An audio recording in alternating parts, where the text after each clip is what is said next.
It's a story you first saw on Cake. Wichita's police officers fighting over the use of body cameras and fighting what they call a big misunderstanding. Annette Lawless has new details tracking how they want to protect the public as well as themselves. Annette.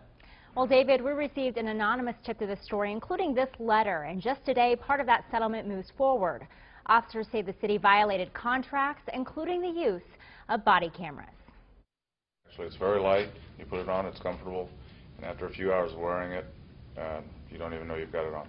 It's a tool that was introduced to the department nearly 3 years ago. With this type of camera system, it would all be on tape, and we would submit that as evidence. But the use of Axon body cameras recently came to question. The Fraternal Order of the Police says the city of Wichita needs to create policies on camera use and have them approved by the union. I just think it's important that the public understand the police union is not opposed to these cameras. We're just making sure that we meet our duty to our officers. It's among several parts of a settlement between them and the city. You never know how things are going to end up, but it's our expectation that when it's all done, that we anticipate there will be expanded use of these cameras.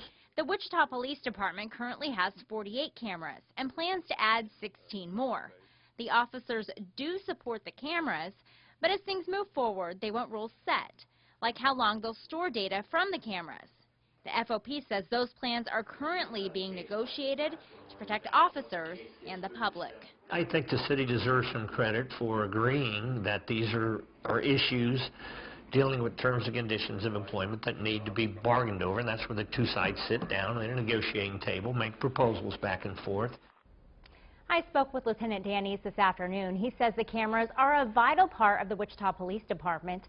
Now, as for the settlement, it included other negotiations like working conditions and lost wages. The city will pay nearly $28,000 in lost pay and lost overtime pay that is not connected to the use of the cameras.